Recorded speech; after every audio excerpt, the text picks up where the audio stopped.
संतों के पास जाओ, मर्यादित होकर के जाओ, शब्द ज़्यादा बोलबाल तो करना ही नहीं चाहिए। संतों के सामने जाओ कम ही बोलो, क्योंकि बोलेंगे तो हमारी ये जिह्वा ना बड़ी वाचाल है, कुछ भी बोल देती है, इसलिए कोशिश करना चाहिए कम ही बोले, थोड़ा सा ब्रेक लगा करके चले। तो प्रश्न क्या किया,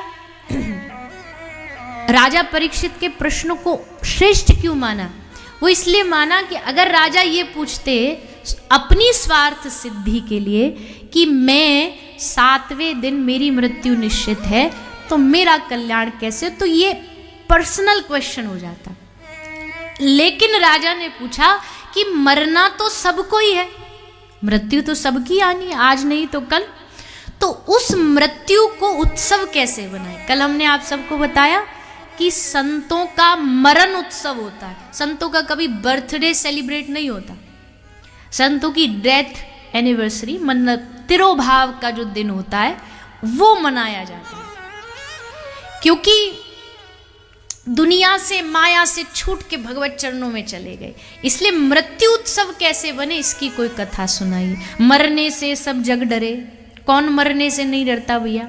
यहाँ जितने बैठे सबको अभी पता लग जाए कोई गड़बड़ है इस हॉल में, कोई गड़बड़ है, कोई प्लेन में बैठे और पता चल जाए भाई इंजन फेल हो गया, हार्ट बीट बढ़ जाएगी। और मृत्यु से डर किसे नहीं लगता, पर उस मृत्यु के डर को भगा करके भगवान की भक्ति से कैसे जोड़े, उसको उत्सव कैसे बनाए। एक कारण ये भी है जो हमको लगता है कि मरने से डरने का एक सबसे मूल मुख्य कारण ये होता है कि जिनको लगता है कि उनके जीवन का उद्देश्य वो पूरा नहीं कर पाए, वो मरने से डरते।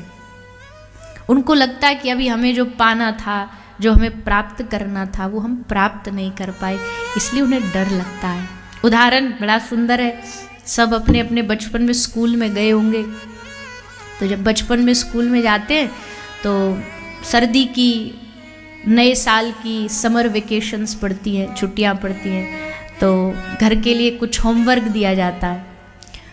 घर के लिए होमवर्क दे देते हैं कि इतना काम मास्टर कहते करके आना।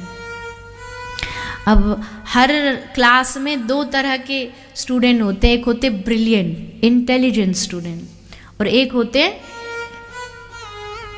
जिनको अंग्रेजी में बैक बेंचर्स कहा जाता है, एक वो वाले टाइप के होते हैं। तो अब वो क्या करते हैं, अब आज के टाइम में तो लोग जाते हैं कि भाई छुट्टी हो गई तो चलो आज हम इस छुट्टी यूरोप जाएंगे, इस छुट्टी हम इटली घूमने जाएंगे। पुराने ज़माने में छुट्टी कहाँ घूमने जाते थे? नानी के घर, नानी घर, मामा घर।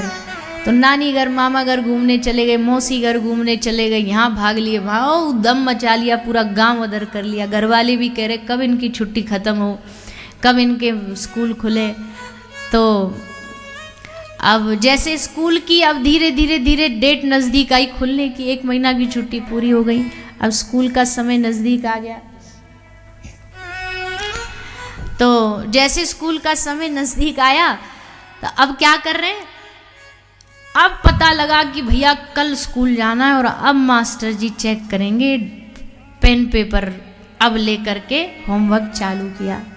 नहीं हुआ एक रात में पूरा, अगले दिन स्कूल गए तो बेचारे इतने चतुर और समझदार होते हैं, इतने भोले भाले होते हैं कि अब उनको पता है कि चेकिंग होगी, तो इसलिए क्लास में सबसे पहले जगह ढूंढेंगे, सबसे पहले जाके कहाँ बैठेंगे।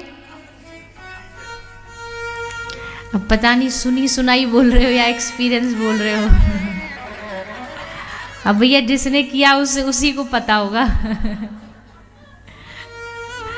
तो पीछे जाकर के एकदम पिछले वाली बेंच, जहाँ से छुप जाए, ऐसे गर्दन गड़ जाए नीचे, दिखाई ना दे दूर दूर तक मास्टर जी को, मिस्टर इंडिया गायब हो गए, ऐसे बन जाते। क्योंकि काम पूरा नहीं है इसलिए डर रहे हैं, फेस करने से डर रहे हैं, मुंह दिखाने से डर रहे हैं। पर जिसका काम पूरा वो नहीं डरेगा, वो आराम से आएगा, पहली बेंच पे बैठेगा, कॉपी खोल के बैठेगा, जहाँ उसने होमवर्क किया वो खोल के बैठेगा। और गलती से, क्योंकि महीना भर पुरानी बात होती है तो मास्टर जी तो भूल जाते क्या काम दिया था, फिर याद दिलाएगा, मैम आपको याद है आपने एक काम दिया था। आपको पता है आपने ये काम दिया था।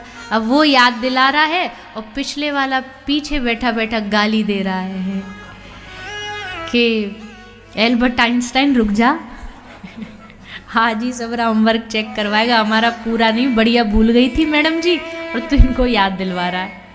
वो पीछे पीछे माला जप रहा है कि गुरुजी हो जाए बीमार, गुरुजी के हो जाए निमोनिया, हमारी बाजेगी हारमोनिया। हमारे ब्रज में रास लीला में गाते, एक मनसुखा बनता है तो वो गाता है, गुरुजी हो जाए बीमार, गुरुजी के हो जाए निमोनिया, तो हमारी बाजेगी हारमोनिया। तो ये उदाहरण किस लिए? उदाहरण इसलिए है कि भैया जिनका काम पूरा नहीं होता वो डरते हैं, जिनका काम पूरा हो जाता वो एकदम हक से आगे बैठते हैं कि हाँ हमने अपना काम पूरा कर लिया।